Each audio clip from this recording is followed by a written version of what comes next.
ಬೆಳಗಾವಿ ಜಿಲ್ಲೆಯ ರಾಯಬಾಗ ಪೊಲೀಸ್ ಠಾಣೆಗೆ ಉತ್ತರ ವಲಯ ಐಜಿಪಿ ಚೇತನ್ ಸಿಂಗ್ ರಾಠೋರ್ ಅವರು ಅಚ್ಚರಿ ಪರಿಶೀಲನಾ ಭೇಟಿ ನೀಡಿದರು. ಸುಮಾರು 3 ಗಂಟೆಗಳ ಕಾಲ ಪೊಲೀಸ್ ಠಾಣೆಯ ವಿವಿಧ ವಿಭಾಗಗಳನ್ನು ಪರಿಶೀಲಿಸಿದ ಐಜಿಪಿ ದಾಖಲೆಗಳು, ಪ್ರಕರಣಗಳ ಪ್ರಗತಿ, ಸಿಬ್ಬಂದಿಗಳ ಕಾರ್ಯಪದ್ಧತಿ ಸೇರಿದಂತೆ ಹಲವು ವಿಚಾರಗಳನ್ನು ವಿಮರ್ಶಿಸಿದರು. ಭೇಟಿಯ ಸಂದರ್ಭದಲ್ಲಿ ಠಾಣೆಯ ಕಾರ್ಯವೈಖರಿ, ಕಾನೂನು ಸುವ್ಯವಸ್ಥೆಯ ಪರಿಸ್ಥಿತಿ ಹಾಗೂ ಸಾರ್ವಜನಿಕ ಸೇವೆಯ ಗುಣಮಟ್ಟ ಕುರಿತು ಅಧಿಕಾರಿಗಳೊಂದಿಗೆ ಐಜಿಪಿ ಚರ್ಚೆ ನಡೆಸಿದರು. ಠಾಣೆಯ ಶಿಷ್ಟಾಚಾರ, ಶಿಸ್ತು ಮತ್ತು ಸೌಕರ್ಯಗಳ ಕುರಿತು ಮಾರ್ಗದರ್ಶನ ನೀಡಿದ ಅವರು, ಉತ್ತಮ ಪೊಲೀಸ್ ಸೇವೆ ನೀಡುವಂತೆ ಸಿಬ್ಬಂದಿಗಳಿಗೆ ಸೂಚನೆ ನೀಡಿದ್ದಾರೆ. ಹಲವು ಕಡತಗಳನ್ನು ಪರಿಶೀಲನೆ ಮಾಡಿರುವ ಅವರು ಹಳೆಯ ವಾಹನ, ಗಡಿಯಲ್ಲಿ ಕಳುವು, ಕ್ರೈಂ ವಿಚಾರ ಹಾಗೂ ಅಕ್ರಮ ವಹಿವಾಟುಗಳ ಮೇಲೆ ಹದ್ದಿನ ಕಣ್ಣು ಇಡಲು ಸೂಚನೆ ನೀಡಿದ್ದಾರೆ.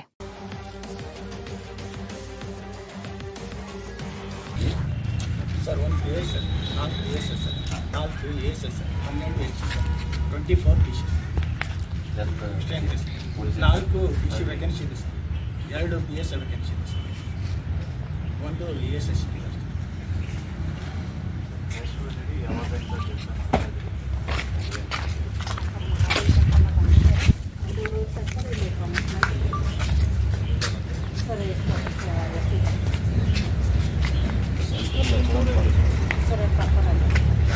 शंकर लक्ष्मण पाड़कर गावड़ पुलिस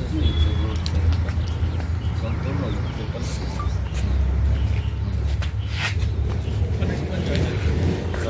ಕುಂದಾಪ ಕೌಶಿ ಸರ್, CSC 2305 ಸರ್. ನಾನು ಕುರ್ಸಿ ಪೊಲೀಸ್ ಸ್ಟೇಷನ್ ಇದ್ದೀನಿ ಸರ್. 2021 ಸಹಾಯಕ ಬರಗಾರ ಕೆಲಸ CG ಪಾಟೀಲ್ ಸರ್. 3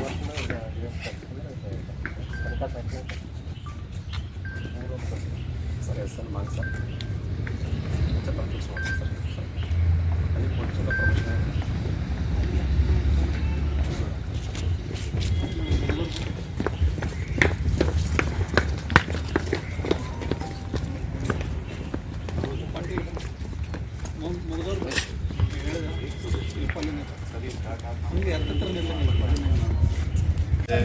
ಏನಾದರೂ ಸುಧಾರಣೆ ಮಾಡಬಹುದು, ಯಾವ ಥರ ಹೆಚ್ಚಿನ ಎಫಿಷಿಯನ್ಸಿ ತರಬಹುದು, ಅದಕ್ಕೆ ಮೇಲಾಧಿಕಾರಿಗಳು ಎಲ್ಲ ಇನ್ಸ್ಪೆಕ್ಷನ್ ಇಟ್ಕೊಳ್ತಾರೆ. ಸೊ ಅದನ್ನು ನಾವು ರೆಗ್ಯುಲರ್ ನಮ್ಮ ಇಲಾಖೆದು ಇನ್ಸ್ಪೆಕ್ಷನ್ ಕೆಲಸ, ಹಾಗಾಗಿ ನಾವು ಇಲ್ಲಿ ಬರ್ತೀವಿ ಮತ್ತು ಅವರಿಗೆ ಪ್ರೋತ್ಸಾಹನ ಕೂಡ ಕೊಡ್ತೀವಿ. ಸರ್, ಸಿಬ್ಬಂದಿಗಳು ಕೊರತೆ ಅದನ್ನೇ ನೋಡಲಿಕ್ಕೆ ಯಾಕೆಂದರೆ ನಾವು ಸ್ಟೇಷನ್ನ ಇನ್ಸ್ಪೆಕ್ಷನ್ ಟೈಮ್ನಲ್ಲಿ ಇವೆಲ್ಲ ಪರಿಶೀಲನೆಗೆ ತೊಗೊಳ್ತೀವಿ. ಇದರಲ್ಲಿ ಏನು ಕೊರತೆ ಇದೆ, ಯಾವ ಥರ ಹೆಚ್ಚಿಗೆ ಮಾಡಬಹುದು, ಅವ್ರಿಗೆ ಆವಾಸ ಸೌಲಭ್ಯ ಇದೆಯಾ, ಹೇಗೆ, ಮತ್ತು ಇಲ್ಲಿ ಇರುವ ಫೆಸಿಲಿಟಿ ಸಾಕಾಗುತ್ತಾ ಇಲ್ವಾ, ಅವೆಲ್ಲ ಅಸೆಸ್ಮೆಂಟ್ ಮಾಡಿಕೊಂಡು ನಾವು ಸುಧಾರಣೆ ಮಾಡಲಿಕ್ಕೆ ಪ್ರಯತ್ನ ಮಾಡಲಿಕ್ಕೆ ಇದನ್ನು ಮಾಡ್ತೀವಿ. ಪೊಲೀಸ್ಗೆ ಹೆಚ್ಚಿನ ಸವಲತ್ತು ಬೇಕಾಗಿದೆ ಸರ್. ಪೊಲೀಸ್ಗೆ ಸರ್ ಹೆಚ್ಚಿನ ಸವಲತ್ತು ಬೇಕಾಗಿದೆ. ಪೊಲೀಸ್ ಹೆಚ್ಚಿನ ಸವಲತ್ತು ಹೇಳ್ತಾ ಇದ್ದೀನಿ ಅಲ್ಲ, ಕ್ವಾರ್ಟರ್ಸ್ಗಳು ಕಡಿಮೆ ಇದಾವೆ ಸರ್. ಕ್ವಾರ್ಟರ್ಸ್ ಕಂಡೀಷನ್ ಯಾವ ಥರ ಇದೆ, ಅದನ್ನು ಯಾವ ಥರ ಮುಂದಿನ ವರ್ಷನ ಯೋಜನೆಯಲ್ಲಿ ಹಿಂಗೆ ತಗೋಬೇಕು ಅಂತ ಎಲ್ಲ ಯೋಚನೆ ಮಾಡ್ಕೊಂಡು ತೊಗೊಂಡು ಹೋಗ್ತೀವಿ. Thank you very much. Thank you very much.